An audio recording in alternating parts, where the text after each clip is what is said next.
Questions to Prime Minister Neil Coyle. Number one, please, Mr. Speaker.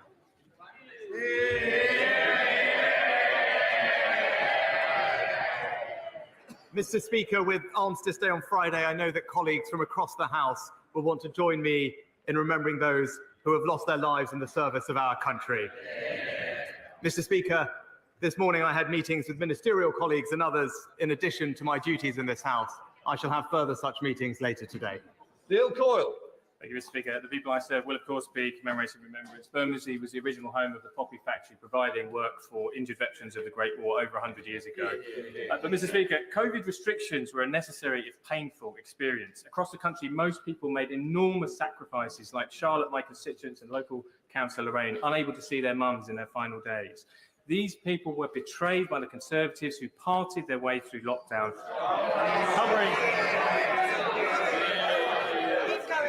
You may not like it, but you can all go to eat kangaroo testicles for all I care. But those Conservatives covered Downing Street in suitcases of wine, in vomit, and in fixed penalty notices. Can this Prime Minister promise today he will use his power of veto to ensure that no one who received an FPN for breaking COVID laws is rewarded with a seat in the House of Lords? Well, Mr. Speaker, what I can say is that this government during COVID ensured that we protected people's jobs, that we supported the NHS to get through the difficult times, and that we rolled out the fastest vaccine in Europe. That's what we did for this country. Thank you, Mr. Speaker. I welcome the commitments made by my right honourable friend at COP27 this week. If he wants to do something that really helps get us to net zero, improves our energy security, and helps create new opportunities in places like Milford Haven, South Wales, South West England, can I urge him to really throw the full weight of his office behind delivering floating offshore wind in the Celtic Sea, and crucially ensure that decisions being taken now by the Crown Estate and the Treasury mean that the economic value, the jobs of this new industry stay here in the UK? Well, can I praise my right honourable friend for highlighting the incredible potential of floating offshore wind technology to help us move to net zero. He's right about the opportunities in the Celtic Sea and for Wales more generally, and I can confirm to him that Crown Estate's leasing process is expected to deliver more seabed leases for many more projects. Leader of the Opposition, Keir Starmer. Thank you, Mr. Speaker. Can I join the Prime Minister in his comments about Remembrance Day? We remember all those who paid the ultimate price and all those who have served and are serving our country. Mr. Speaker, the member for South Staffordshire told a civil servant to slit their throat. How does the Prime Minister think the victim of that bullying felt when he expressed great sadness at his resignation? Mr. Speaker, unequivocally, the behaviour complained of was unacceptable, and it is absolutely right. It is absolutely right that the right honourable gentleman has resigned. For the record, I did not know about any of the specific concerns relating to his conduct as Secretary of State or Chief Whip, which date back some years. I believe that people in public life should treat others with consideration and respect, and those are the principles that this government will stand by. Mr. Speaker, the member for South Staffordshire spent years courting the idea he can intimidate others, blurring the lines to normalise bullying behaviour. It's precisely why the Prime Minister gave him a job. The truth is simple. He's a pathetic bully. But he would never get away with it if people like the Prime Minister didn't hand him power. So does he regret his decision to make him a government minister? Mr. Speaker, I obviously regret appointing someone who has had to resign in these circumstances. But I think what the British people would like to know is that when situations like this arise, that they will be dealt with properly. And that's why it is absolutely right that he resigned, and it's why it is absolutely right that there is an investigation to look into these matters properly. I said my government would be characterised by integrity, professionalism and accountability, and it will. Keir Starmer. Mr. Speaker, everyone in the country knows someone like the member for South Staffordshire.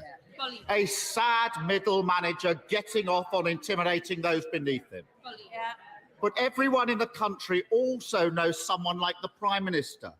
The boss who is so weak, so worried the bullies will turn on him, that he hides behind them. What message does he think it sends when, rather than take on the bullies, he lines up alongside them and thanks them for their loyalty?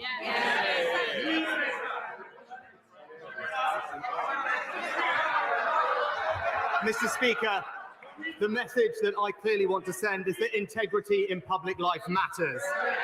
And that is why it is right that the Right Honourable Member has resigned. It is why it is right that there is a rigorous process to examine these issues.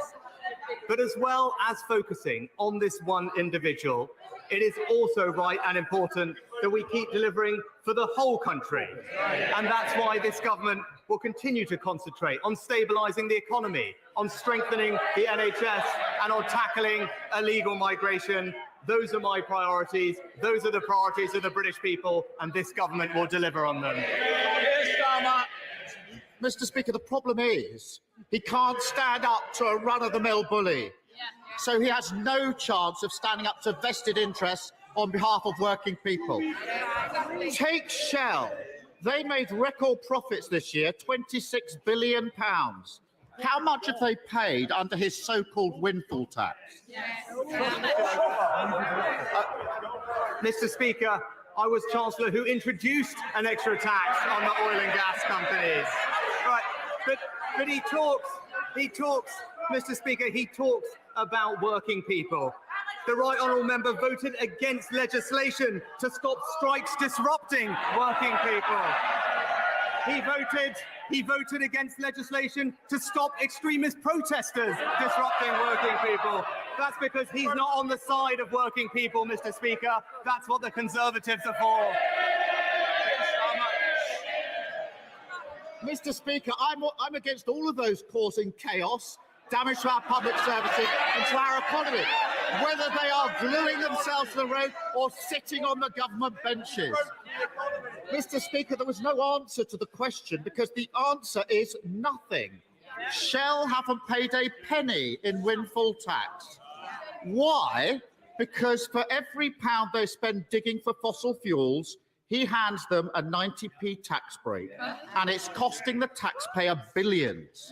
So will he find a backbone and end his absurd oil and gas giveaway?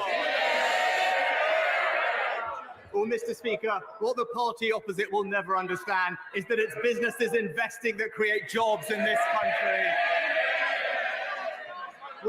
Mr. Speaker, we on this side of the House, we understand that. We will support businesses to invest, to create jobs, because that's how we create prosperity, that's how we support strong public services, and that's what you get with a Conservative government. Keir Starmer.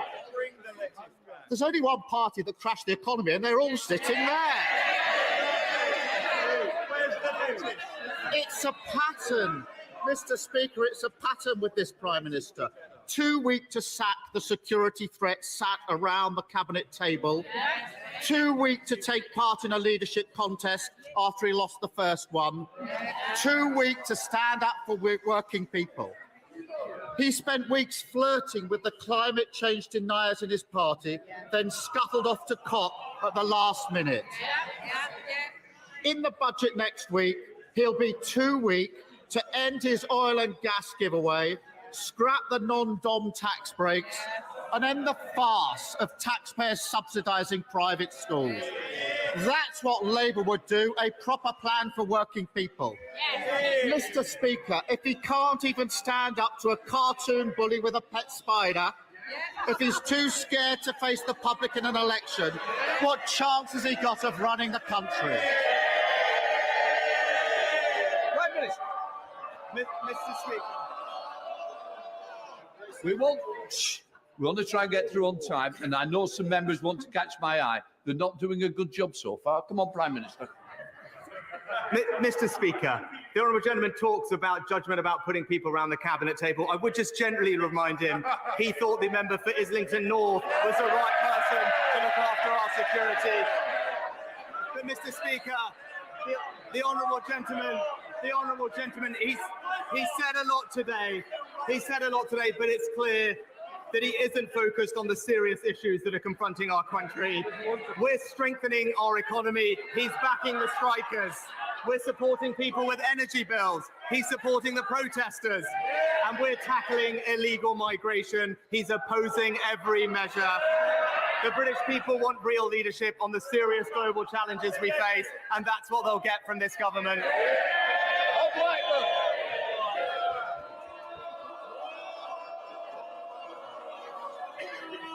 Mr. Speaker, 84 years ago today in Germany, hundreds of synagogues were destroyed, Torah scrolls were desecrated, thousands of Jewish businesses and shops were destroyed as well. 91 Jewish people were murdered, and later 30,000 Jewish men were sent to the concentration camps. So as we commemorate Kristallnacht, let us remember that it was started with anti-Jewish hatred, it became anti-Semitism, and it's still prevalent in society today. So will my right honourable friend condemn anti-Semitism in all its forms, but congratulate the Holocaust survivors who give their testimony year after year, and in particular congratulate the Holocaust Educational Trust for the brilliant work they do in making sure we will never ever forget what happened in the Holocaust. Well, can I thank my honourable friend for his powerful question and his continued work on this issue. I completely agree with him. Anti-Semitism has no place in our society, and we're taking a strong lead in tackling it in all forms.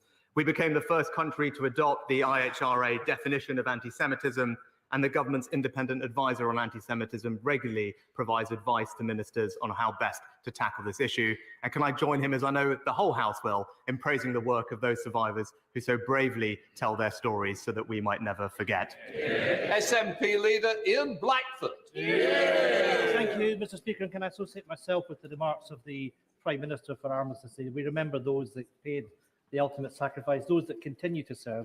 And we should also remember the nuclear test veterans who continue to seek justice for themselves.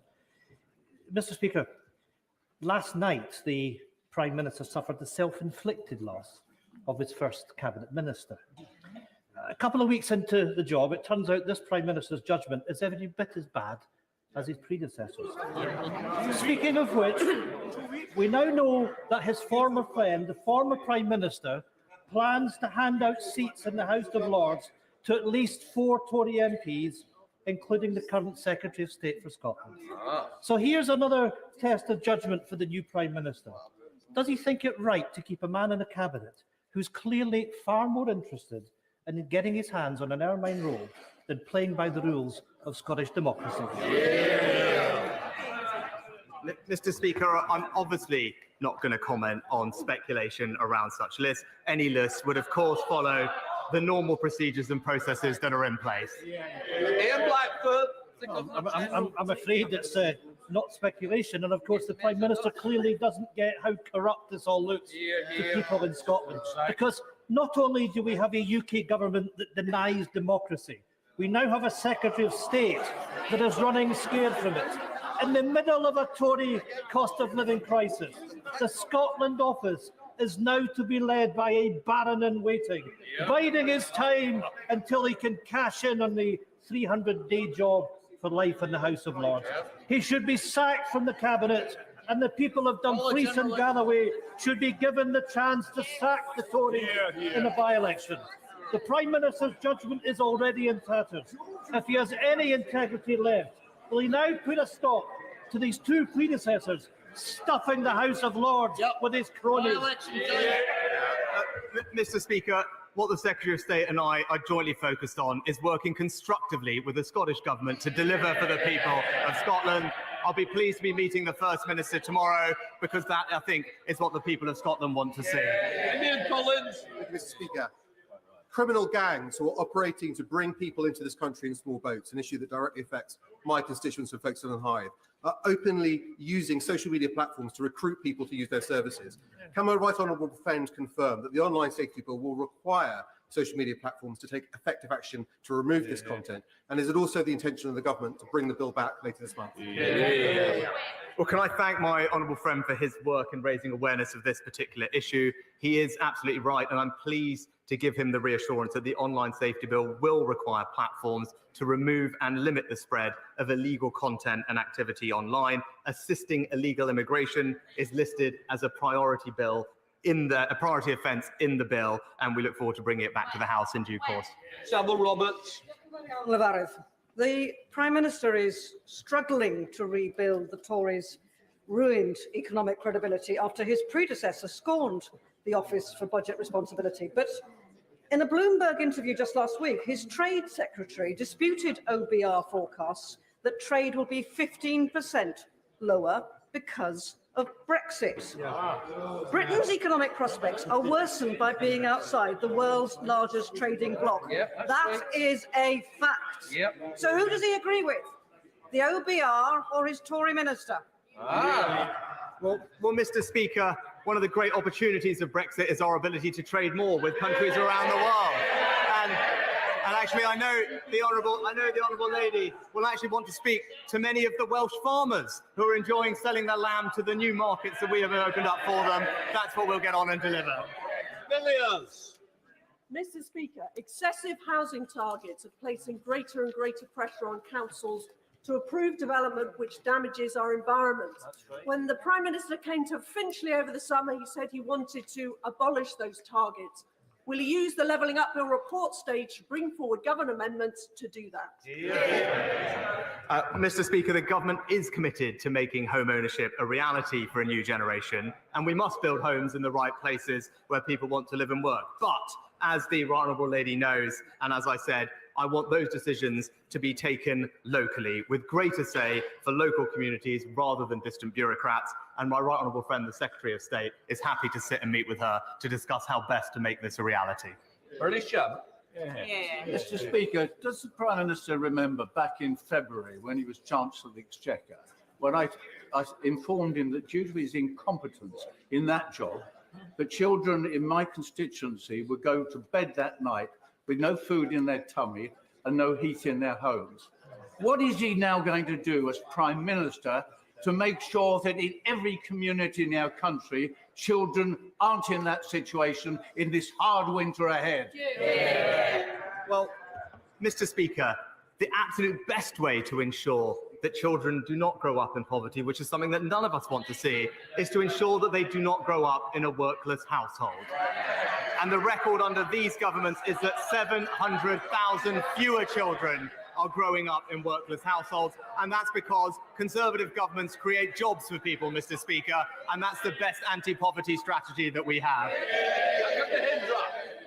Mr. Speaker, on Friday, I visited a bridging hotel in my constituency that is currently housing 77 Afghan refugees, as local organisations search for permanent accommodation for them following the success of Operation Pitting.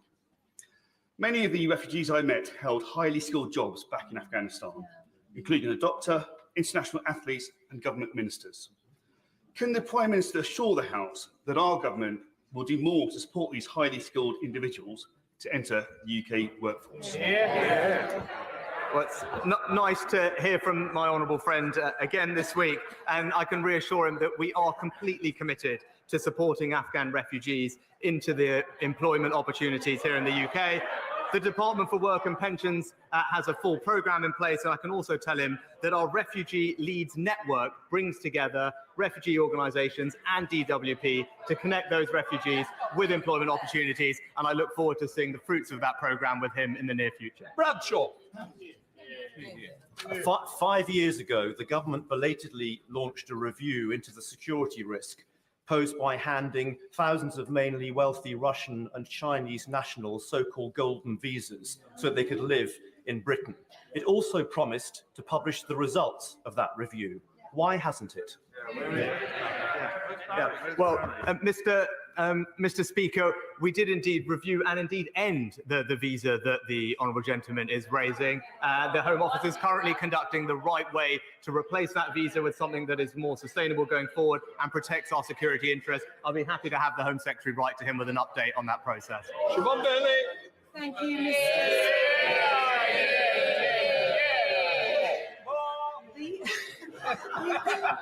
The UK has a workforce shortage, yet millions of parents are unable to work at full tilt, and childcare providers are going belly up due to policies being a maddeningly expensive muddle of a mess. Will my right honourable friend please confirm that after decades of ineffective tinkering and endless policies, that he will be the man to give us proper childcare reform?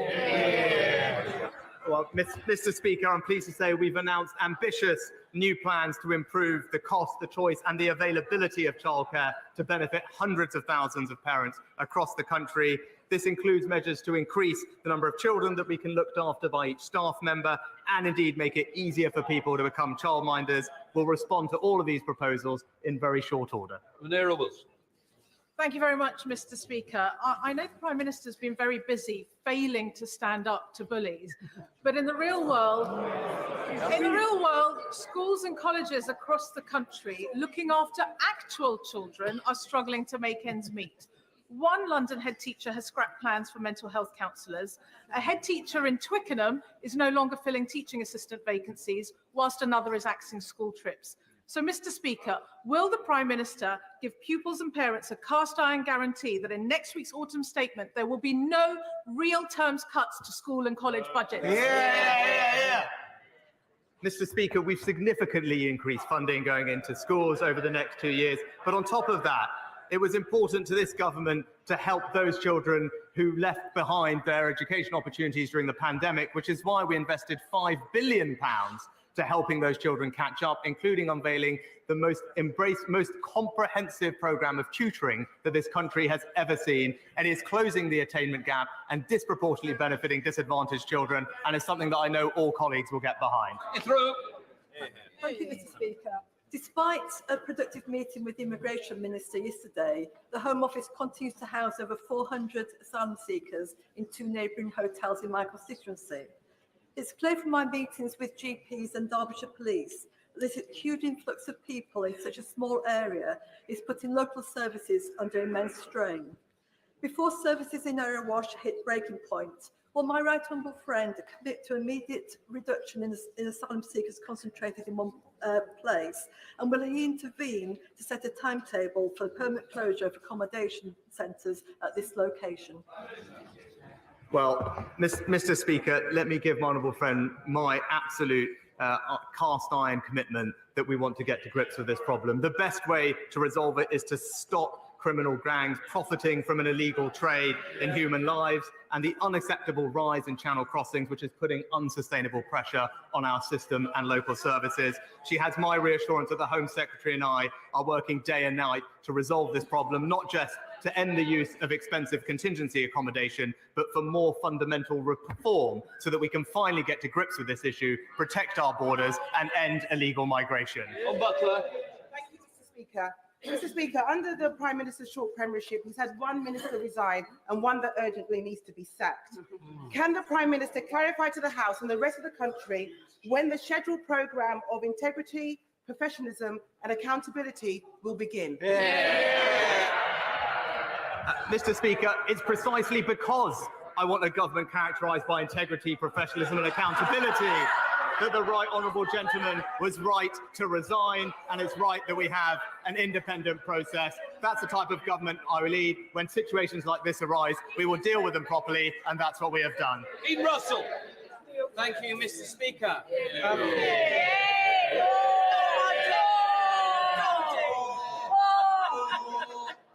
Was it? It's quite amazing, isn't it, when a minister's come from his post to get more cheers. Come on, Dean Russell. Thank you, Mr. Speaker, and thank you to my colleagues.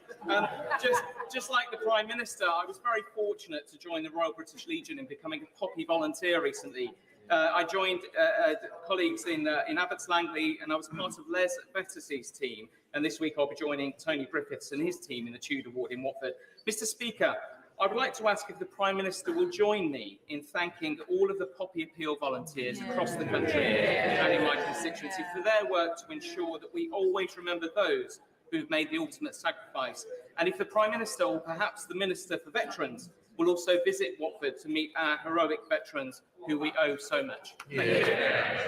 And my honourable friend is a fantastic champion for Watford, and it is a pleasure to join him in thanking the Royal British Legion's Poppy Appeal volunteers, both in Watford and across the country. There is no greater sacrifice than those who lay down their lives in the service of our nation. So I'm proud, as many others are, to support the Poppy Appeal and to honour our veterans. Carl Turner. If the Prime Minister or any member of his many households became unwell, would he start ringing the GP surgery at 8 o'clock each morning to not get an appointment? Would he go off to accident and emergency and wait 12 hours to be seen? Would he call an ambulance which wouldn't come?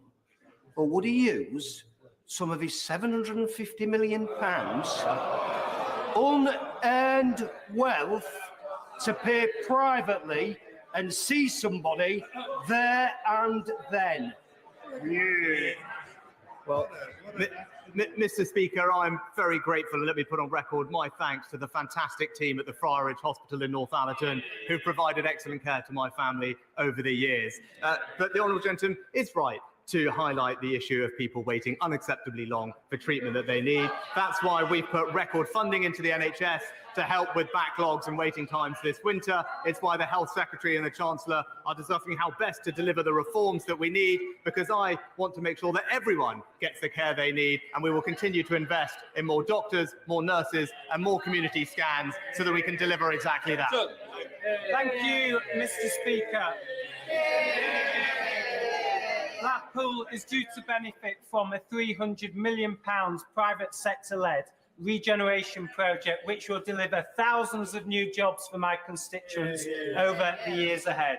To deliver this ambitious new project, we need support with a £40 million package of relocating the existing court complex which currently occupies the site. Various Secretaries of State have been very supportive of the project so far, so is the Prime Minister able to give me an update on when we can receive some good news about how we can get this project off the ground? Well, can I join with the honourable member in recognising the importance of the Blackpool Central Regeneration Project to the town's levelling up ambitions. I can tell him that my right honourable friend, the Justice Secretary and Housing Secretary, are in the process of resolving this issue for him and how best we can relocate the court complex. And I can tell him he won't have to wait very long for an update on the plans. Come on. Speaker, it is a critical time for our steel industry, hit by massive energy costs and low demand, at a time when we need to support our industry to adapt to build the green technologies that we will need. Does the Prime Minister agree that our sovereign capability and our national security is dependent on a strong UK steel industry? And if so, will the government not sit on its hands? And what is the Prime Minister's plan for steel? Mr. Speaker, I'm proud of our track record. Not only did we support one steel company in South Wales during coronavirus that needed our assistance, which we were pleased to do, we also have provided over £2 billion to support energy-intensive industries, including steel, with high energy bills, and, thanks to the work of my colleagues, remove the tariffs on exporting steel to the United States. But she has my assurance that we will continue to support steel because we recognise its importance to our economy and to our communities up and down the country. Thank you, Mr. Speaker. Supermarkets such as Morrison's are abusing their dominant market position on fuel, charging up to 20p per litre more in Bridport than other towns in the region, thus preventing West Dorset residents from benefiting from the very unusual reduction in market price these days. Will the Prime Minister agree to meet with me to discuss what action can be taken against these commercial predators who harm our local residents in this way? Well, Mr. Speaker, as Chancellor, I was pleased to cut duty by 5p a litre, the biggest ever cut in fuel duty to help motorists in our country. But I recognise the concerns the honourable gentleman raised. That's why we asked the Competition and Markets Authority to conduct an urgent review of the market. There are some actions to be considered coming out of that review, and I look forward to meeting with him and working with the CMA to explore its recommendations in more detail. Liam Byrne. Thank you, Mr. Speaker. Tomorrow, across my constituency of Hodge Hill, I'll be delivering food bank collection crates because once more our food banks are running out of food. Does the Prime Minister understand the despair my constituents feel that he, as one of the richest men in Britain, is doing so little? They don't like the truth, Mr. Speaker. Does he understand the despair my constituents feel that he is doing so little for the poorest in Britain by refusing to cancel the £3 billion tax break for non-doms who profit from our country but won't make our country their home? Well, Mr. Speaker, I'm proud of my and this government's track record in supporting the most vulnerable in our society, and that will always continue. And it is a bit rich hearing from the gentleman the first person who reminded us what happens when the economy gets crashed by a Labour government. That's no way to help people. We will build a strong economy. That's what enables us to support the most vulnerable. That's what enables us to support strong public services. Thank you, Mr. Speaker. The British people are reliant on our party and this government to fulfil its promises on levelling up. Not just up and down the country, but sideways too. Does my right honourable friend agree with me that the Felixstowe and Harwich Freeport plan will be judged as an historic failure unless such a plan succeeds in levelling up a deprived ward that is in my constituency? And will my right honourable friend join me in Clacton to kickstart that plan? Also, Mr. Speaker, will my right honourable friend commit to coming to the tendering showcase currently in the Jubilee Room until 2:30? That sounds like a very appealing invitation, Mr. Speaker, but I agree with my honourable friend that levelling up has to deliver for communities in every corner of the United Kingdom, including in coastal communities in the south, Mr. Speaker. He knows I'm a champion of free ports, and I look forward to working with him to see how best we can realise their benefits in his area. That completes Prime Minister's questions. Those who wish to leave, please do so quietly.